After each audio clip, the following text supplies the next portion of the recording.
Wednesday on Home and Family, actors Nikki DeLoach and Mike Fayola from Hallmark Channel's Reunited at Christmas are joining us.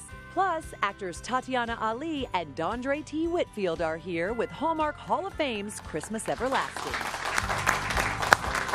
Welcome back, everyone. We all love our adoption ever after success stories here. And here with a very special veteran family happy tale is our pet rescue expert, Larissa. Perfect for today. Yes, thank you. It's such an important day to remember the good and to celebrate the good. And I do have to say a good thing. We have now reached 687 adoptions so far. So that's awesome. And one of those adoptions was a little dog named Toby Keith, and he was such a sweetheart. Now, he had been sold out of a pickup truck, the back of a pickup truck. There he is, and a guy had gone and bought him and thought, oh, what a cute puppy. Had him for about 2 weeks, didn't even name him yet, and went, oh no, what did I get myself into? Because that happens when you get puppies sometimes. So he turned, now named Toby, the dog, into a rescue called Farm Dog Rescue. And Toby now has a wonderful, happy ending to all of that. And he's doing really well. It's fun to see him kind of jumping around, so active and happy. Like you say, he's very happy in his new home in Palm City, Florida. Yes. And right now we're going to connect and we're going to join Kelly and Daniel Dukowski in Palm City. Hi, guys. Kids. Hi, guys. How you doing? And Toby. Great to see you. And there's Toby, too. He's looking fantastic. You all look great. Now, Daniel, on this Veterans Day, we honor and we thank you. Tell us a little bit about where you served. I was a lieutenant in the United States Navy. I was out of Coronado Island, and I served most of my career in the Middle East. Wow. Amazing. And we know that little Toby there, as Larissa sort of alluded to, he joined your family, but the first couple of weeks were a little rough going at first. Yes, they were. They were. Tell us about it. What happened?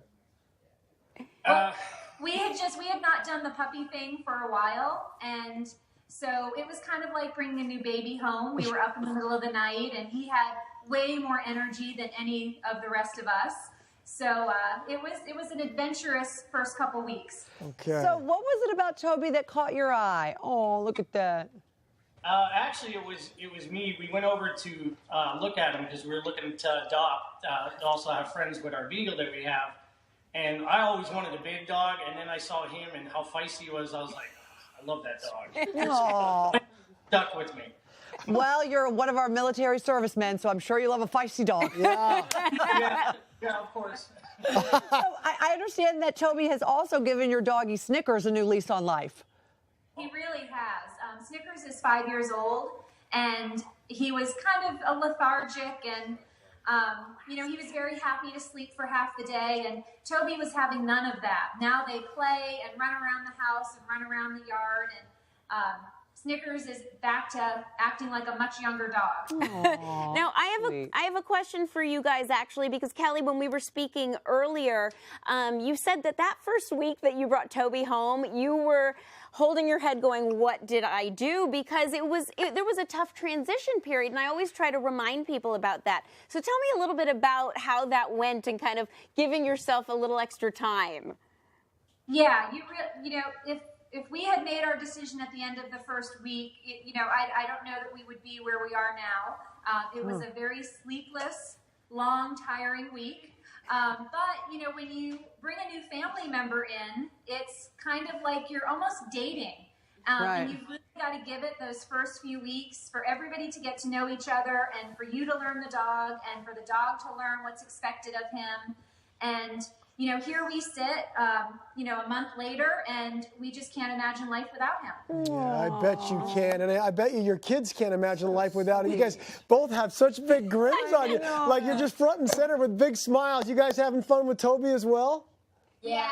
Oh, I bet you are. What's your favorite thing to do with Toby? Play with them.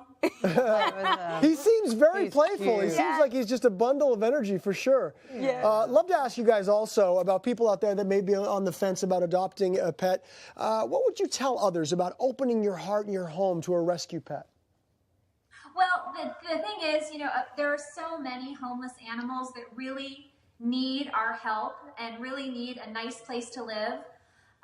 I know we both felt that it was going to be much better to rescue a dog that needed a home than to perpetuate the business of selling animals and going and buying one. Yes. 100%. Yeah, that's so Look at important. him. Oh, they're doing so Oh, well. I know. That's so wonderful. It's so wonderful to hear the success story of Toby and Snickers. Yeah, that's right. That's right. And also, thanks for taking time out of this Veterans Day to join us and share a little love with sweet little Toby and your whole family, guys. Thank you. Thank you. We're happy to do it. All right. Thank you. Okay, thanks for joining us. Enjoy the rest of your day. Now, Larissa, I know you have a very important note that you want to share with everyone, especially this month when it comes to puppies and breeders. Yes, thank you. Thank you for giving me this opportunity Yeah. to talk about it, because Toby's story, what I mentioned earlier about him being sold out of the back of a pickup truck on a street corner, it's very common, especially this time of year, whether it's Craigslist or backyard breeders that are really taking advantage of the time that it's the holidays. And I pulled up a couple ads from Craigslist. This is any city everywhere right now is showing puppies for Oh my sale in gosh. time for Christmas. Here's some blue Frenchies that can go home December, at the end of December, just in time for you to put them under your tree. Now, I get that there's a really wonderful temptation and that like that Lady in the Tramp moment of opening a puppy on course. Christmas Day. And of course, it's wonderful. But please remember that now is the time that these breeders are really taking advantage of this. And do your research. Think it through, because as Kelly and her family said, it's not all fun and games that first couple of weeks. It takes time, and your heart has to be in it, and you have to be ready for the long haul. And like you've said so many times, yes, right now is when the breeders are doing what they're doing. And then come January 1st, the shelters are overrun with all of these full breed dogs that have no place to Great go. point. Yes. And Yes. also, is it fair to make the point also, Larissa, that, I mean, you see the puppies on Craigslist or wherever as well, but you got to remember out there too, there's a lot of puppies to be rescued as well. Like Right. if it's a puppy that you want for Christmas morning, so yes, there's the breeders, the backyard breeders as you call them, but also, I mean, there's a lot of rescues out there. There's a lot of puppies, just like Olive, who Okay. we had on today, Yeah. was a puppy that's available for rescue. And here's the thing, a lot of people still think that getting a purebred means that they're going to be better set up for life. You don't always know what you're getting. Just be extra cautious and really, really think it through, because it is a lifetime commitment and a financial commitment. It really too. is. That's Larissa, really thank important you to so know. much. Thank Thank you you. for everything you do. Thank you. And thank you for almost getting us to 700 We're dog gonna adoptions. get That's right. I know you're going to get there. You all make sure to visit hallmarkchannel.com/adoptioneverafter or savedbytheL.com for more information. Absolutely. And coming up next, we got more from the family. Come on back, everybody.